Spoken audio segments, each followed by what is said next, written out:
Hello বন্ধুরা, রাবিয়ার রান্নাঘরে আপনাদের সবাইকে জানাই স্বাগত। আজকে আমি করব খিচুড়ি। তো কিভাবে করছি সেটি দেখে নেওয়া যাক তাহলে। কড়াইতে আমি সর্ষের তেল দিলাম, তার মধ্যে দিয়ে দেব কাঁচা লঙ্কা ও শুকনো লঙ্কা। যেরকম ঝাল খাবেন সেরকম বুঝে লঙ্কা ব্যবহার করবেন। ভাজা হয়ে গেছে, তুলে নিয়েছি। এবারে দিয়ে দিলাম ওই তেলের মধ্যেই 3টে তেজপাতা, দিয়ে দিলাম পেঁয়াজ কুচি। পেঁয়াজটা একটু নেড়ে এর মধ্যে দিয়ে দিচ্ছি আমি সবজিগুলো। আমি অনেক রকম সবজি ব্যবহার করেছি।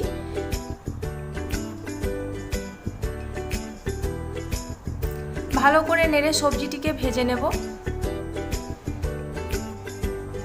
সবজিটি প্রায় ভাজা হয়ে এসছে। এবার এর মধ্যে দিয়ে দেব আদা রসুনের পেস্ট। আদা রসুনের পেস্ট আমি অনেকটাই ইউজ করেছি, এটা স্কিপ হয়ে গেছে ভিডিওটা। এখন দিলাম আমি 2 চামচ মতো হলুদ গুঁড়ো, দিচ্ছি আমি জিরে গুঁড়ো 2 চামচ, লঙ্কা গুঁড়ো দিলাম অল্প পরিমাণ। ভালো করে সবজিটিকে কষে নিতে হবে। এইভাবে নেড়েচেড়ে আমি কষে নিচ্ছি। সবজিটি আমার কষা হয়ে গেছে। এবার এর মধ্যে দিয়ে দিলাম আমি টমেটো কুচি,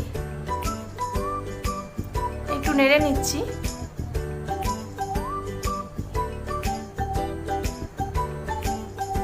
এবারে আমি সবজিটি কষা হয়ে গেছে ঢেলে রেখে দিচ্ছি।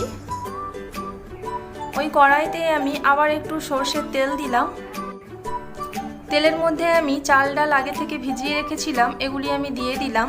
3 রকমের ডাল ব্যবহার করেছি, ছোলার ডাল, মুগ ডাল আর মসুর ডাল। আপনারা চাইলে বিভিন্ন ধরনের ডাল এর মধ্যে ব্যবহার করতে পারেন।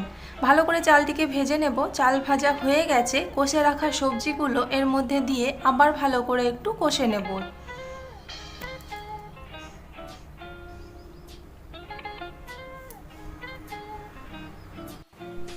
অন্যদিকে আমি চুলোয় একটা হাঁড়িতে জল বসিয়েছি। গরম হয়ে গেলেই আমি এগুলো এর মধ্যে দিয়ে দিচ্ছি।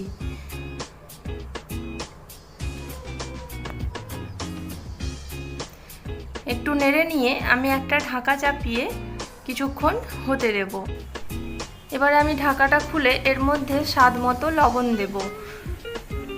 খিচুড়িটা প্রায় আধ সেদ্ধ হয়ে এসছে।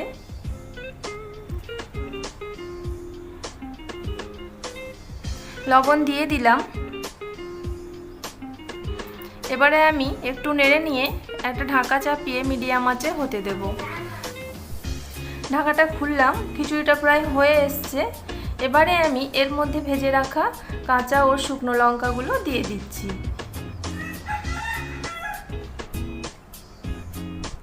দেব আমি দেশি ঘি। আমি পরিমাণ মতো ঘি ব্যবহার করলাম। একটু নেড়ে নেব। তারপরে আমি দিয়ে দেব কেটে রাখা ধনেপাতা। খিচুড়িটি আমার হয়ে গেছে। এবারে আমি সার্ভ করে নিয়েছি। বর্ষাকালে এরকম খিচুড়ি খুব ভালো লাগে, তো আপনারা একবার ট্রাই করে দেখবেন। আর আমার এই রেসিপিটি ভালো লেগে থাকলে অবশ্যই লাইক করবেন আর কমেন্টে জানাবেন কেমন হয়েছে, আর চ্যানেলটিকে সাবস্ক্রাইব করবেন। ধন্যবাদ।